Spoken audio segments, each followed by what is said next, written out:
Assalamualaikum warahmatullahi wabarakatuh.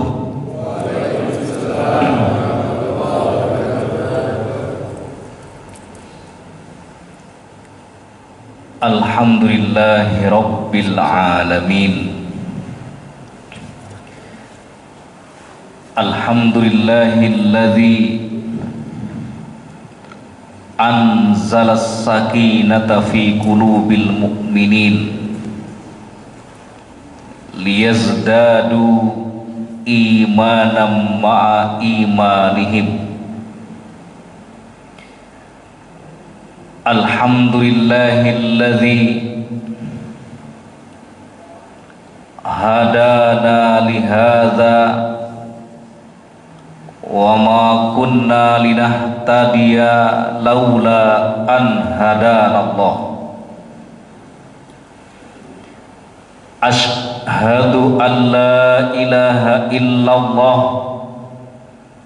wahdahu la syarikalah wa asyhadu anna muhammadan abduhu wa rasuluh. Allahumma asbahna ala fitratil islam wa kalimatil ikhlas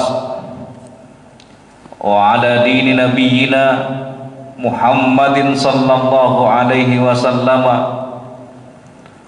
wa ala millati abina Ibrahim hanifan musliman wa ma kana minal musyrikin. Nusalli wa nusallim ala habibina wa qudwatina wa qurrati a'yunina Muhammadin sallallahu alaihi wasallam wa ala alihi wa ashabihi wa man tabi'ahum bi ihsanin ila yaumiddin. Yaqulullahu tabaraka wa ta'ala fil Qur'anil Karim wa huwa asdaqul qailin. A'udzu billahi minasy syaithanir rajim. Qul in kuntum tuhibbunallah fattabi'uni yuhibbukumullah wa yaghfir lakum dzunubakum wallahu ghafurur rahim. Wa qala Rasulullah sallallahu alaihi wasallam wa ma taqarraba ilayya 'abdi bi syai'in ahabba ilayya mimma iftaradtu alaihi. Sadaqallahul azim wa sadaqa rasulul karim wa nahnu ala dzalika minasyahidin. Hamba-hamba Allah, Bapak dan Ibu sekalian, jamaah kajian subuh yang semoga senantiasa dirahmati dan diberkahi oleh Allah Subhanahu wa taala. Alhamdulillah summa alhamdulillah, kita sebagai orang-orang yang beriman tidak henti-hentinya, tidak bosan-bosannya untuk senantiasa mendeklarasikan syukur kita kepada Allah Subhanahu wa taala atas berbagai macam kenikmatan dan karunia yang Allah berikan kepada kita semua. Sampai detik ini dengan izin Allah kita masih bisa bernafas, kita diberikan umur yang panjang, jasad dan ruh kita belum terpisah.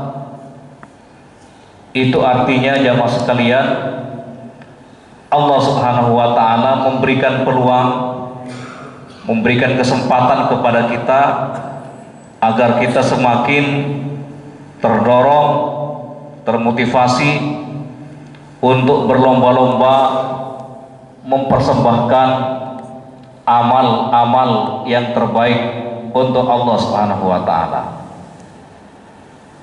Kesempatan hidup yang Allah berikan kepada kita tujuannya agar kita semakin mantap meningkatkan bekal-bekal kita untuk menuju alam berikutnya, yaitu alam barzah atau alam kubur. Dan Allah Subhanahu wa taala menjadikan dunia ini sebagai mazra'atul akhirah, tempat menanam, tempat mempersiapkan amal-amal kebaikan, tempat mempersiapkan diri untuk memperbanyak amal-amal soleh. Tujuannya adalah agar kita bisa memetiknya ketika kita berada di alam akhirat. Kita berdoa kepada Allah Subhanahu wa taala, semoga semua rangkaian ibadah kita pada pagi ini diterima oleh Allah Subhanahu wa taala sebagai amal soleh yang kelak pada hari kiamat akan memperberat timbangan kebaikan kita. Amin amin ya rabbal alamin. Hamba-hamba Allah, Bapak dan Ibu sekalian, pada kesempatan ini kita akan melanjutkan kajian kitab Nuzhatul Muttaqin.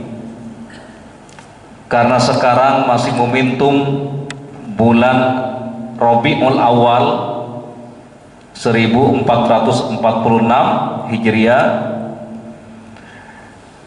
pada kesempatan ini kita akan membahas alamatu hubbillahi ta'ala lil abdi, tanda-tanda Allah Subhanahu wa taala mencintai seorang hamba, atau dengan kalimat yang berbeda, tanda-tanda seorang hamba yang dicintai oleh Allah Subhanahu wa taala. Nah, Bapak dan Ibu sekalian yang dirahmati oleh Allah Subhanahu wa taala, ketika Al-Imam An-Nawawi rahimahullahu ta'ala, penulis kitab Riyadhus Shalihin, kemudian disyarah oleh Syekh Al-Bugho, ketika Imam An-Nawawi membahas tanda-tanda orang yang dicintai Allah, atau tanda-tanda seorang hamba cinta kepada Allah Subhanahu wa taala, beliau menggarisbawahi bahwa ketika seorang hamba, ketika seorang manusia yang beriman cinta kepada Allah, maka syarat utamanya adalah cinta dan ittiba kepada Rasulullah sallallahu alaihi wasallam. Karena jemaah sekalian, ketika Allah Subhanahu wa taala memerintahkan agar kita mencintai Allah di atas segala-galanya, kemudian Nabi Muhammad sallallahu alaihi wasallam itu sebagai teladan bagaimana cara mencintai Allah yang benar. Oleh karenanya di dalam surat Ali Imran ayat yang ke-31, Allah Subhanahu wa taala berfirman, A'udzubillahi minasyaitonir rajim. Ini ayatnya sangat populer, sangat terkenal, tapi tidak ada salahnya kita merenungkan kembali, mentadabburi ayat ini. Apakah kita sudah bisa mengamalkannya secara maksimal, atau pengamalan kita terhadap ayat ini masih belum maksimal atau belum sempurna. Allah Subhanahu wa taala berfirman, "Qul in kuntum." Qul in kuntum. Katakanlah wahai Rasul. Katakanlah wahai Nabi. Jadi Bapak dan Ibu sekalian, kalau kita menerjemahkan kata kul, di mana kul itu diperintahkan kepada Nabi Muhammad sallallahu alaihi wasallam atau kepada Rasulullah sallallahu alaihi wasallam, maka kita terjemahkan katakanlah wahai Nabi, katakanlah wahai Rasul. Kenapa kita menerjemahkan katakanlah wahai Nabi, katakanlah wahai Rasul?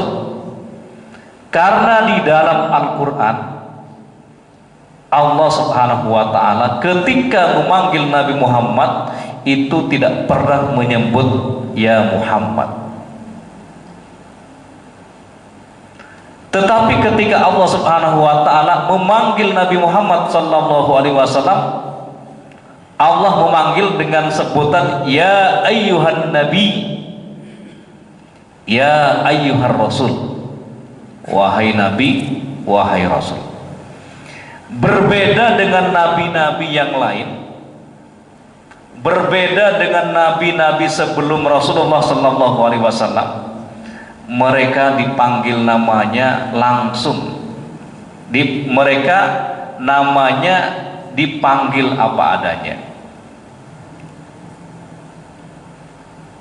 Ya Yahya, ya. Kemudian juga Nabi Musa juga dipanggil namanya secara langsung.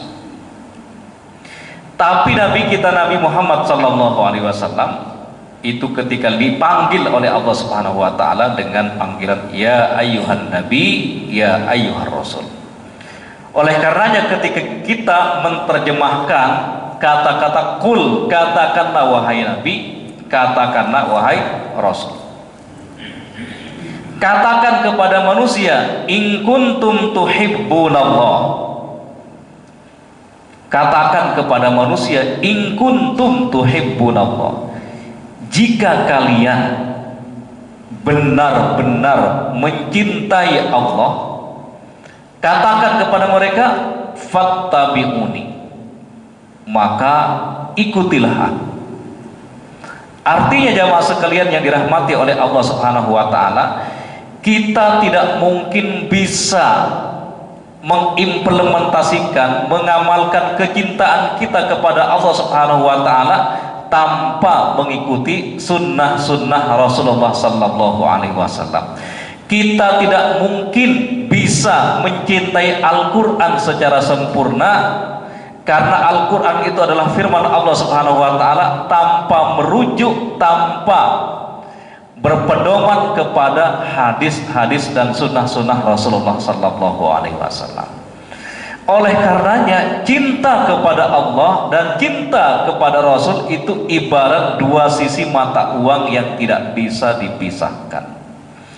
Oleh karenanya sangat heran ketika ada orang-orang yang mengklaim cinta kepada Allah tetapi ingkar kepada sunnah-sunnah Rasulullah sallallahu alaihi wasallam.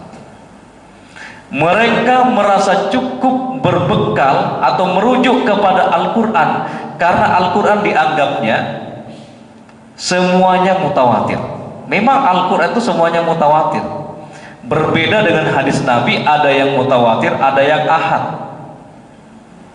Hanya saja walaupun pembagian hadis itu ada yang mutawatir, ada yang ahad, bukan menjadi alasan bagi kita untuk ingkar terhadap sunnah-sunnah Rasulullah sallallahu alaihi wasallam. Karena Bapak dan Ibu sekalian, kita tidak mungkin bisa mempraktekkan ibadah-ibadah yang diperintahkan oleh Allah Subhanahu wa taala tanpa petunjuk hadis dan sunnah Rasulullah sallallahu alaihi wasallam. Bagaimana mungkin kita bisa menegakkan sholat 5 waktu sholat sunnah yang lainnya, ketika Allah Subhanahu wa taala hanya memerintahkan aqimus sholata, tegakkanlah sholat. Kita tidak mungkin bisa menegakkan sholat tanpa merujuk kepada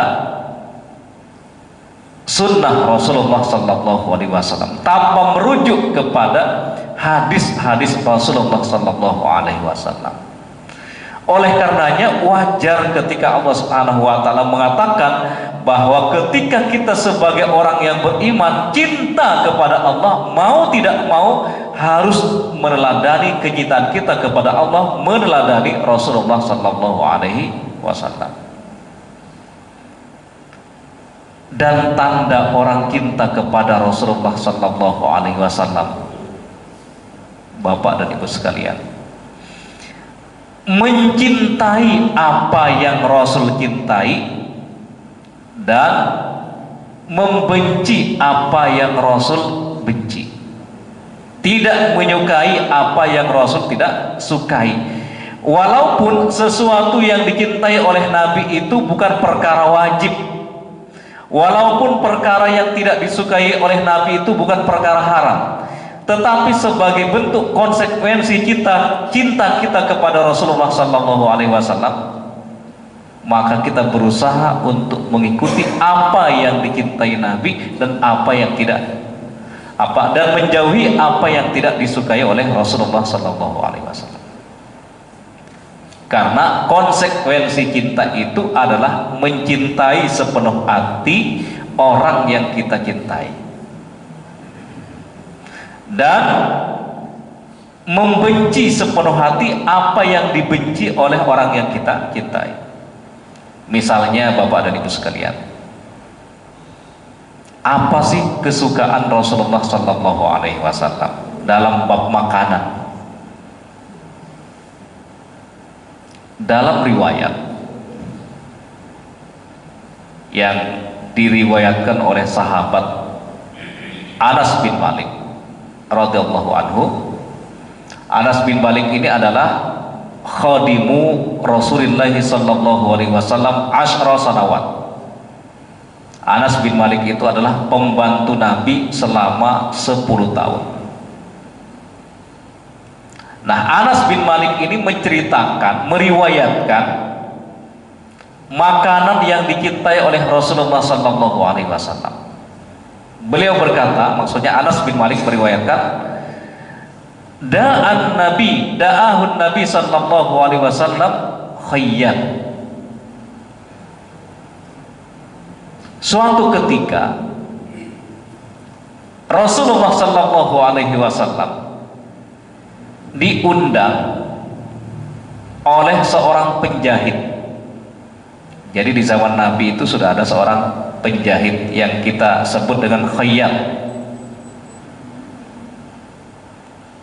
Jadi suatu ketika Rasulullah Sallallahu Alaihi Wasallam ini, hadis ini diceritakan, diriwayatkan oleh Anas bin Malik. Anas bin Malik berkata, suatu ketika Rasulullah Sallallahu Alaihi Wasallam diundang dalam sebuah jamuan makan. Siapa yang mengundang? Khayyat, salah seorang penjahit yang ada di kota Madinah. Fakuriba ila Rasulillah Sallallahu Alaihi Wasallam ta'aman min khubzin. Kemudian dalam jamuan makan itu dihidangkan kepada Nabi 2 jenis makanan. Makanan yang pertama adalah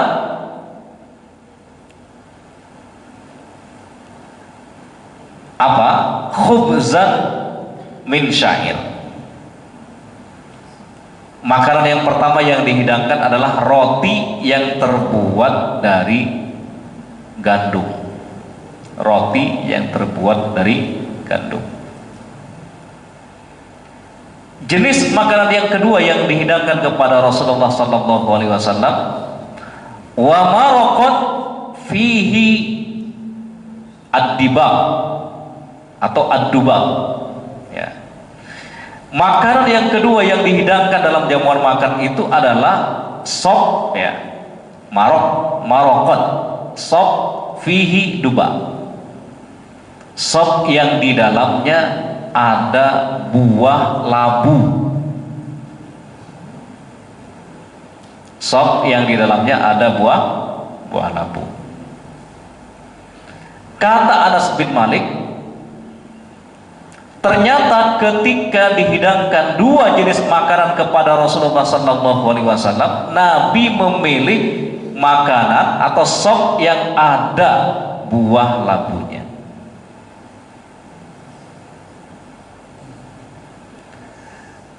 Apa komentar Anas bin Malik ketika melihat Nabi Muhammad SAW memilih makanan yang ada buah labunya? Wahina izin uhibbu ma ahabba Rasulullah SAW. Kata Anas bin Malik, mulai sejak itu, saat saya melihat Nabi suka labu, maka mulai sejak itu saya juga menjadi orang yang suka labu. Betapa cintanya Anas bin Malik kepada Rasulullah SAW. Walaupun memakan labu itu bukan perkara yang wajib, tetapi sebagai bentuk konsekuensi cinta kepada orang yang dicintainya, mengikuti apapun yang dilakukannya, tidak mempermasalahkan apakah itu perkara yang wajib, apakah itu termasuk sunnah yang dianjurkan, atau bahkan perkara yang mubah. Dan sebenarnya ketika Nabi SAW memilih buah labu itu, dalam perspektif hukum Islam itu termasuk amrun mubah, termasuk perkara yang mubah dalam pandangan hukum taklifi. Hukum taklifi, hukum yang mengitari kehidupan manusia itu kan ada 5. Ada yang wajib.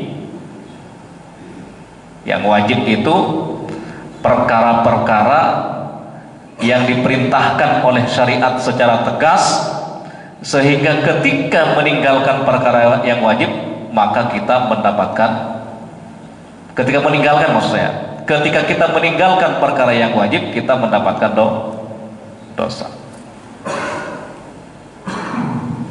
Kemudian ada yang haram, perkara-perkara yang secara tegas dilarang oleh syariat, sehingga ketika kita meninggalkan mengerjakan perkara yang haram, maka ketika kita meninggalkan perkara yang haram kita dapat pahala, tapi ketika kita mengerjakan perkara-perkara yang haram kita mendapatkan dosa. Dan yang ketiga itu ada perkara yang makruh, yang apabila kita tinggalkan kita mendapatkan pahala, tetapi ketika mengerjakan perkara-perkara yang makruh itu tidak berdosa. Tapi ada juga yang mandub. Mandub itu dalam bahasa kita sunnah. Perkara-perkara yang sunnah atau mandub itu ketika kita sebagai orang yang beriman melakukan perkara-perkara yang mandub, maka kita mendapatkan pahala. Tapi ketika kita tinggalkan, itu tidak mendapatkan dosa. Tapi ada yang kelima, namanya mubah. Namanya mubah itu kan perkara yang boleh kita lakukan, boleh kita tinggalkan. Nah begitu juga ketika korelasikan hukum mubah ini dengan perbuatan Nabi yang memilih buah labu saat dihidangkan makanan, itu sebenarnya dalam perspektif hukum Islam itu mubah.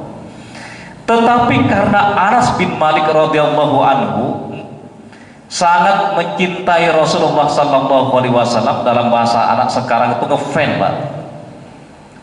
Anas bin Malik itu sangat ngefans dengan Rasulullah SAW. Sehingga apapun yang dilakukan oleh Nabi itu, apakah itu perkara-perkara yang mubah, apalagi perkara-perkara yang sunnah, Anas bin Malik senantiasa mengikuti dan meneladani apa-apa yang dilakukan oleh Rasulullah SAW. Nah, Bapak dan Ibu sekalian yang dirahmati oleh Allah Subhanahu wa taala. Dalam riwayat yang lain, sesuatu yang tidak disukai oleh Nabi. Kalau tadi kan makanan yang disukai.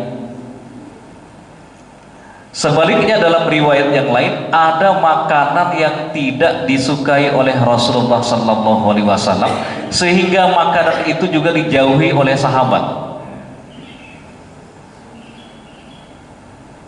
Hadis ini diriwayatkan oleh Abu Ayyub Al-Ansari. Abu Ayyub Al-Ansari suatu ketika mengundang Nabi SAW dalam sebuah jamuan makan. Jadi Abu Ayyub Al-Ansari mengundang Nabi dalam sebuah jamuan makan. Dalam jamuan makan itu Abu Ayyub Al-Ansari menghidangkan makanan. Fakuriba ilan Nabi sallallahu alaihi wasallam ta'am fihi saw. Abu Ayyub Al-Ansari menghidangkan kepada Nabi sebuah makanan yang di dalamnya ada bawang putihnya. Yang di dalamnya ada bawang putih.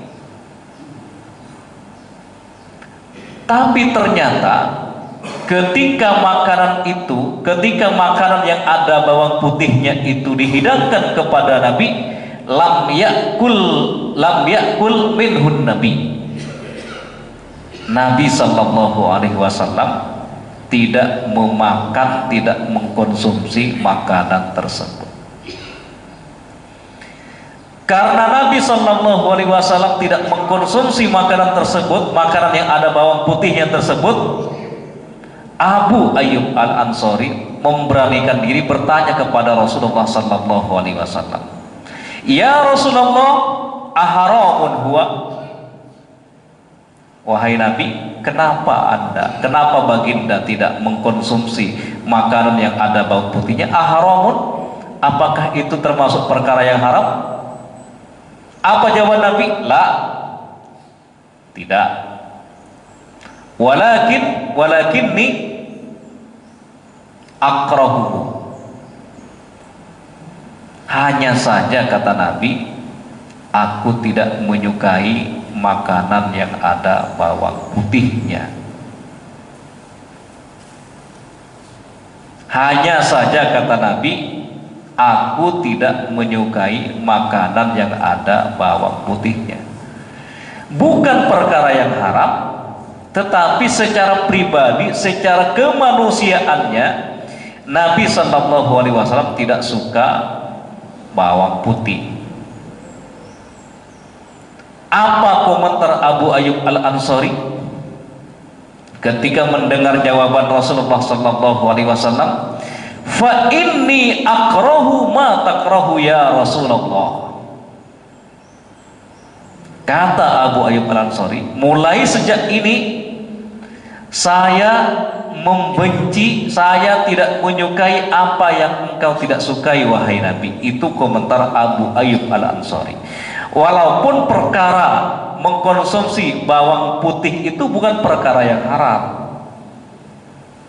tetapi karena bentuk kecintaan Abu Ayyub Al-Ansari kepada Nabi Muhammad SAW, sehingga semua yang dilakukan oleh Nabi itu berusaha untuk diikutinya, berusaha untuk diteladaninya. Ini tidak menyangkut perkara wajib atau sunnah, hanya perkara mubah. Nah, Bapak dan Ibu sekalian yang dirahmati oleh Allah Subhanahu wa taala. Nah, bagaimana cara kita, cara praktis kita mencintai Rasulullah sallallahu alaihi wasallam? Karena ketika kita cinta kepada Rasulullah SAW itu adalah garansi kita cinta kepada Allah Subhanahu wa taala. Nah, cara kita mencintai Rasulullah SAW dengan ittiba kepada Rasulullah SAW, terutama dalam ibadah mahdhah dan ittiba dalam perkara-perkara yang lainnya. Karena Bapak dan Ibu sekalian, jangan sampai kita mengaku cinta kepada Rasulullah SAW, tetapi amalan-amalan kita itu jauh dari apa-apa yang beliau perintahkan kepada kita. Di antara amalan yang paling mudah yang bisa kita lakukan dimanapun kita berada, kecuali di kamar mandi, itu adalah dengan memperbanyak sholawat kepada Rasulullah SAW. Jadi dengan memperbanyak sholawat itu, di samping kita ittiba secara perbuatan, ittiba secara qaulan, secara ucapan dan perbuatan, maka kita sebagai umat Nabi Muhammad SAW dianjurkan untuk memperbanyak sholawat kepada Rasulullah SAW. Bahkan Nabi mengatakan, termasuk orang yang sangat pelit ketika nama Nabi Muhammad SAW disebutkan, tapi kita tidak bersolawat kepada beliau. Bahkan hikmah bersolawat ini Bapak dan Ibu sekalian, kita bersolawat satu solawat maka itu akan dilipat gandakan pahalanya menjadi 10 solawat. Nah Bapak dan Ibu sekalian yang dirahmati oleh Allah Subhanahu wa ta'ala, kembali kepada ayat 31 dari surat Ali Imran. Qul in kuntum tuhibbunallah fattabi'uni yuhibbukumullah. Katakanlah wahai Nabi, katakanlah wahai Rasul kepada manusia, jika manusia itu benar-benar cinta kepada Allah, fattabi'uni, maka ikuti Rasulullah sallallahu alaihi wasallam. Bapak dan Ibu sekalian, kalau kita mempelajari ilmu-ilmu usul fikih atau kita mempelajari ilmu maqasid syariah dan ilmu-ilmu yang lainnya dalam ilmu fikih, ternyata hadis-hadis Nabi itu punya fungsi, memiliki beberapa fungsi terhadap Al-Quran. Saya ulang lagi, hadis-hadis Nabi Muhammad SAW itu memiliki beberapa fungsi terhadap ayat-ayat Al-Quran. Kalau kita mempelajari fungsi-fungsi hadis ini, maka kita akan mengatakan kepada kelompok ingkarus sunnah atau ingkarul hadis, mereka adalah termasuk orang-orang yang termasuk orang-orang yang tidak logis dalam beragama ketika mereka mengingkari hadis dan sunnah Rasulullah SAW. Karena fungsi hadis terhadap Al-Quran itu yang pertama itu adalah ayyakunal hadisu mubayyinan li ayatil mujmal. Fungsi yang pertama hadis Nabi atau sunnah Nabi terhadap Al-Quran itu, hadis Nabi itu berfungsi untuk menjelaskan perkara-perkara yang masih mujmal, perkara-perkara yang masih umum dalam Al-Quran. Contohnya apa ayat yang umum yang masih global dalam Al-Quran itu Bapak dan Ibu sekalian?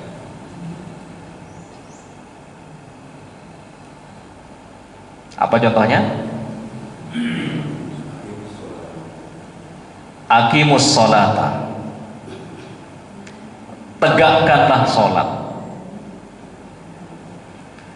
Sholat itu kan secara bahasa artinya kan ad-du'a. As-sholatu lughatan ad-du'a. Sholat itu kan secara bahasa artinya berdoa. Kalau kita memahami sholat itu secara bahasa, kita hanya berdoa kepada Allah, Rabbana atina fid dunya hasanah wa fil akhirati hasanah wa qina azabannar, kita sudah sholat. Kalau kita hanya merujuk kepada makna bahasa dari pengertian sholat. Oleh karenanya sholat itu dalam perspektif ulama-ulama, ya, dalam perspektif fikih, itu sebuah ibadah yang diawali dengan takbiratul ihram dan diakhiri dengan salam. Dari mana kita memahami bahwa sholat itu adalah ibadah yang diawali dengan takbiratul ihram dan diakhiri dengan salam? Dari sunnah Rasulullah SAW, di mana Nabi mengatakan, "Shollu kama ra'aitumuni usolli."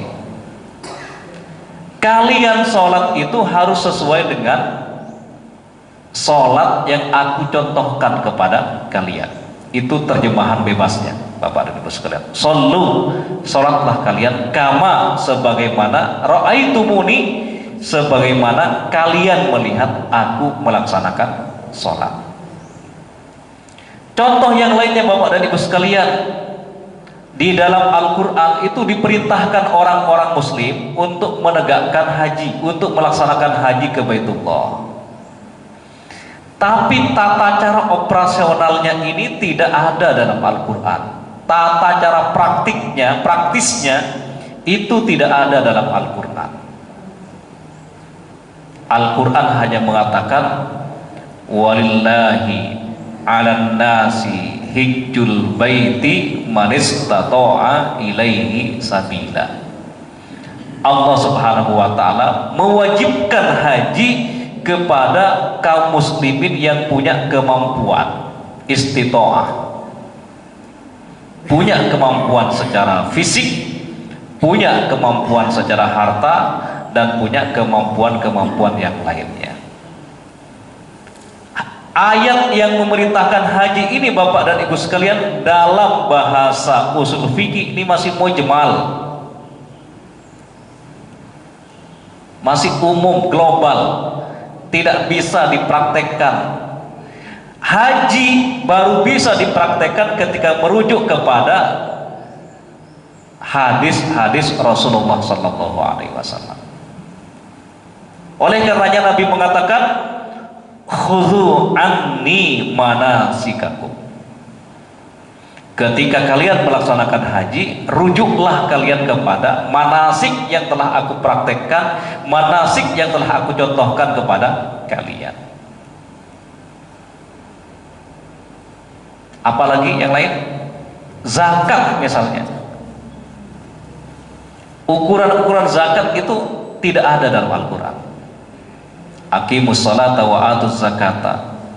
Al-Quran atau Allah Subhanahu wa taala melalui ayat-ayat Al-Quran hanya memerintahkan zakat. Tetapi tata cara operasionalnya, tata cara prakteknya, ukurannya seperti apa, nisabnya seperti apa, itu mau tidak mau kita harus merujuk kepada hadis Nabi yang berfungsi sebagai mubayyin, sebagai penjelas pada ayat-ayat yang masih mujmal, ayat-ayat yang masih global. Jadi fungsi yang pertama, Bapak dan Ibu sekalian, hadis Nabi terhadap ayat-ayat Al-Quran sebagai mubayyin lil mujmal, menjelaskan perkara-perkara yang mujmal. Dan yang kedua, Bapak dan Ibu sekalian, hadis atau sunnah Nabi berfungsi sebagai muakkidan at-takuna sunnatu muakkidatan. lil lil ahkam minal Quran. Jadi fungsi yang pertama hadis atau sunnah itu adalah menguatkan hukum-hukum yang telah ditetapkan oleh Al-Quran, menguatkan hukum-hukum yang telah ditetapkan oleh Al-Quran. Misalnya Bapak dan Ibu sekalian, Allah Subhanahu wa ta'ala melarang uququl walidain, melarang berbuat durhaka kepada kedua orang tua. Al-Quran melarang pencurian. Al-Quran melarang perkara-perkara yang mendatangkan mafasid, yang mendatangkan kerusakan. Semua hukum-hukum ini diperkuat kembali oleh hadis-hadis Nabi Sallallahu Alaihi Wasallam. Itu fungsi hadis yang kedua. Fungsi hadis yang ketiga, Bapak dan Ibu sekalian yang dirahmati oleh Allah Subhanahu wa taala, takhsisu al-am. Takhsisu al-am, mengecualikan hukum yang masih umum dalam Al-Quran. Jadi ada perkara-perkara hukum dalam Al-Quran itu dikecualikan oleh hadis. Misalnya Bapak dan Ibu sekalian, contohnya tentang ayat wasiat. Kan Allah Subhanahu wa taala memerintahkan wasiat kepada orang-orang yang akan meninggal dunia agar memberikan wasiat, ya, memberikan wasiat. Yusikumullahu lizzakari mislu hazzil unsayain, atau ada ayat yang lain Pak Dadan. Jadi dalam Al-Quran itu ada perintah kepada orang-orang yang akan meninggalkan dunia ini, perintah berwasiat, perintah memberikan wasiat terkait harta yang dimilikinya. Tapi ternyata Bapak dan Ibu sekalian, ayat yang memerintahkan wasiat itu ditaksis, dikecualikan, ya, dengan hadis Nabi yang berbunyi la wasiyata liwarisin, la wasiyata liwarisin. Tidak boleh memberikan wasiat kepada ahli waris. Wasiat itu hanya bisa diberikan kepada orang-orang yang bukan ahli warisnya. Karena ayat-ayat yang memerintahkan wasiat kepada orang-orang yang akan meninggalkan dunia itu ditaksis dalam bahasa hadis, dikecualikan oleh hadis Nabi yang berbunyi la wasiyata liwarisin. Wasiat itu tidak berlaku kepada ahli waris. Wasiat itu tidak berlaku kepada ahli waris. Itu yang ketiga. Jadi yang ketiga ini Bapak dan Ibu sekalian, hadis berfungsi mengecualikan perkara-perkara hukum yang masih umum. Saya ulang lagi, hadis mengkhususkan atau mengecualikan hukum-hukum yang bersifat umum. Nah Bapak dan Ibu sekalian yang dirahmati oleh Allah Subhanahu wa taala, dan yang keempat, fungsi hadis itu adalah menetapkan hukum yang tidak ada dalam Al-Quran, menetapkan hukum yang tidak ada dalam Al-Quran. Di dalam Al-Quran misalnya terkait larangan menikahi mahram, itu kan mahram itu kan sudah jelas kan, sudah jelas apa namanya, secara tekstual dalam ayat itu siapakah yang termasuk mahram. Tapi pertanyaannya Bapak dan Ibu sekalian, apakah dalam ayat-ayat Al-Quran itu ada larangan menikah dengan bibi? Bibi, ya. Apakah ada dalam Al-Quran menikahi, apa larangan untuk menikah dengan bibi?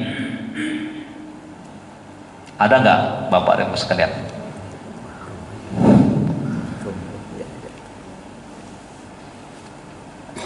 Nah Bapak dan Ibu sekalian, saya baca dalam kitab dalam kitab fungsi hadis terhadap ayat-ayat Al-Quran, ternyata larangan menikahi bibi itu ada dalam hadis, tapi tidak ada dalam Al-Quran. Artinya hadis juga berfungsi untuk menetapkan hukum-hukum yang tidak ada dalam Al-Quran. Dengan 4 fungsi hadis terhadap Al-Quran ini Bapak dan Ibu sekalian, kalau kita cinta kepada Allah maka amalkan Al-Quran. Dan kita tidak bisa menerapkan atau mengamalkan Al-Quran secara sempurna tanpa merujuk kepada hadis dan sunnah Rasulullah SAW. Oleh karenanya Al-Quran memberikan rumus ketika kita sebagai orang-orang yang beriman mengaku cinta kepada Allah, maka rumusnya adalah ittiba kepada Rasulullah SAW. Kita tidak boleh memisahkan antara Al-Quran dengan sunnah. Kita tidak boleh hanya meyakini Al-Quran sementara sunnah dikesampingkan. Kalau kita berbicara atau mendalami fungsi-fungsi hadis terhadap Al-Quran, tentu kita akan menolak sekeras-kerasnya adalah orang-orang yang mengingkari sunnah Nabi. Karena barangkali mereka juga tidak memahami klasifikasi hadis-hadis Rasulullah SAW. Mereka hanya memahaminya bahwa semua ayat Al-Quran itu mutawatir, sementara hadis itu ada yang mutawatir, ada yang ahad. Padahal Bapak dan Ibu sekalian, kalau kita mempelajari ilmu hadis, ahad itu pun nanti ada kategorinya. Ahad itu ada yang sahih, ada yang hasan, ya, dan juga ada yang sahih, ya. Ada sahih dan hasan. Ya singkatnya begini Bapak dan Ibu sekalian, hadis itu kan secara kuantitas orang yang meriwayatkannya ada 2, ada mutawatir, ada ahad. Mutawatir ada 2, ada lafzi, ada maknawi. Ahad ada 2, ya. Ahad ada 2. Ketika ditinjau, hadis ahad itu ditinjau dari kuantitas orang yang meriwayatkannya, itu nanti ada 3. Ahad itu kan ada yang ditinjau dari kuantitas orang yang meriwayatkannya, ada yang ditinjau dari kualitasnya. Hadis ahad ditinjau dari kuantitas orang yang meriwayatkan ada 3, ada masyhur atau disebut hadis mustafid, ada aziz, ada gorib. Gorib ada 2, gorib mutlak, gorib nisbi, gitu kan. Kemudian hadis ahad ditinjau dari kualitas orang yang meriwayatkannya, dari kualitasnya. Itu nanti ada yang makbul, ada yang mardud. Yang makbul itu ada 4, ada sahih li zatihi, sahih li ghairihi, hasan li zatihi, hasan li ghairihi. Sementara yang mardud itu nanti dibagi 2 lagi kategorinya. Bisa babi saktin minar rawi, wa bisa babi taqdin fir rawi. Itu nanti ada sekitar 30-an Pak, sekitar itu. Sebenarnya kalau kita merujuk kepada ilmu hadis, tidak semua hadis ahad itu tertolak. Tidak semua hadis ahad itu tertolak. Karena hadis ahad itu ada kategorinya makbul, ada yang mardud. Memang tidak semua hadis itu mutawatir. Hanya saja dalam perspektif ilmu hadis, ya, ahad itu tidak selamanya tertolak. Bahkan hadis yang terkenal innamal a'malu binniyat itu termasuk kategori hadis gorib. Hadis gorib, bahkan termasuk gorib mutlak. Kenapa disebut gorib mutlak? Karena Umar bin Khattab yang hanya meriwayatkan hadis tersebut. Innamal a'malu binniyat. Bapak dan Ibu, apakah pernah membaca hadis innamal a'malu binniyat itu ada riwayat dari sahabat yang lain selain Umar?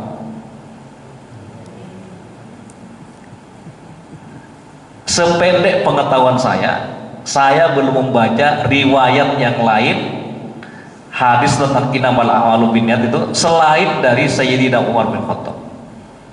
Makanya hadisnya berbunyi an Amirul Mukminin Abi Hafsin Umar Ibnu Khattab radhiyallahu anhu qala. Ya kan? Tidak ada dari sahabat Abu Bakar, tidak ada dari sahabat Ali dan sahabat Utsman dan yang lain-lainnya. Tetapi kita memahami bahwa hadis yang gharib ini termasuk kategori sahih. Karena hadis itu akan termasuk kategori sahih ketika memenuhi 5 syarat. Pertama, syaratnya bersambung, diriwayatkan oleh orang yang adil, diriwayatkan oleh orang yang dhabit, selamat dari kejanggalan, ada musuzud ya, selamat dari kejanggalan. Kemudian yang kelima adalah adamul illah, tidak ditemukan adanya illat. Ini kalau kita ini nanti semoga ada sesi membahas ilmu hadis ya, sedikit-sedikit kita bahas supaya kita tidak mudah dikelabui oleh orang-orang yang ingkar sunnah ini, Bapak dan Ibu sekalian. Karena seringkali kita mendengar sebagian kelompok itu dengan hanya merujuk kepada Al-Quran, mereka tidak memahami instrumen pengetahuan memahami Al-Quran, tetapi seringkali mereka berani menyimpulkan hukum dari Al-Quran, sangat berani, padahal kapasitasnya, kemampuannya dalam bidang bahasa Arab, kemampuannya dalam bidang usul fikih dan seterusnya itu masih lemah. Oleh karenanya Bapak dan Ibu sekalian, kalau ada kelompok yang aneh-aneh itu silahkan dilaporkan ke Majelis Ulama Indonesia. Dan biasanya kelompok yang menyimpang itu tidak mau diskusi secara terbuka. Jadi di antara kelompok yang menyimpang itu biasanya tidak mau terbuka, tidak mau diskusi secara inklusif ya, diskusi secara terbuka dengan pihak-pihak yang berbeda. Mereka hanya berani mendoktrin orang-orang yang telah bergabung dengan kelompok tersebut. Baik Bapak dan Ibu sekalian, karena kita dibatasi oleh waktu,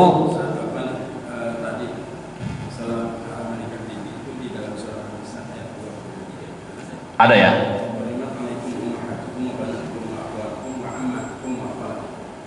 Nah, iya. Oke, berarti terima kasih Ustadz Siraj ya atas koreksinya. Coba nanti saya baca lagi ya. Saya baca lagi. Sepertinya bukan bibi ya. Saya mungkin keliru ya. Saya keliru. Mohon maaf kalau saya keliru ya. Tapi apa selain bibi yang dilarang tuh ya? Yang disebutkan oleh hadis. Ya. Tapi saya akan merujuk lagi nanti ya. Insya Allah nanti saya akan koreksi. Tapi apa yang disampaikan oleh Ustadz Siraj itu benar juga ya. Begitu. Terima kasih atas koreksinya. Hurrimat ya. Ammatukum itu ya. Oh iya, gini ya. Contoh yang tepat itu sebenarnya larangan menggunakan emas dan sutra bagi laki-laki. Larangan menggunakan emas bagi laki-laki. Itu yang lebih tepat contohnya. Ya, saya ralat lagi bahwa ada dalam Al-Quran, ada hukum-hukum dalam Al-Quran, ya, ada perkara-perkara hukum yang tidak disebutkan dalam Al-Quran tetapi ditetapkan oleh hadis, seperti misalnya larangan menggunakan emas bagi laki-laki. Larangan menggunakan emas bagi laki-laki ini hanya ada dalam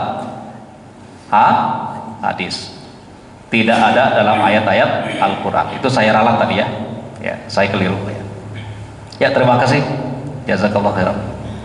Ada yang lain Bapak Ibu sekalian?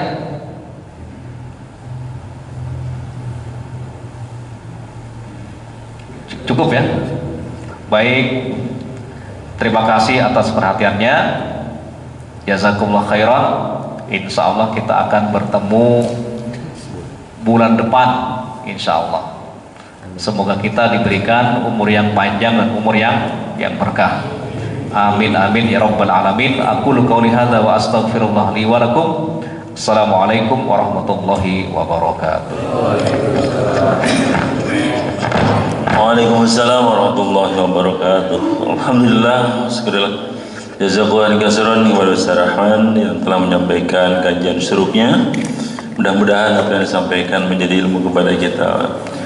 Karena waktu sudah tiba, waktu syuruk, kita akhiri dengan tasbih ibarat. Subhanallah wa bihamdika asyhadu an la ilaha illa anta astaghfiruka wa atubu ilaik. Wassalamualaikum warahmatullahi wabarakatuh.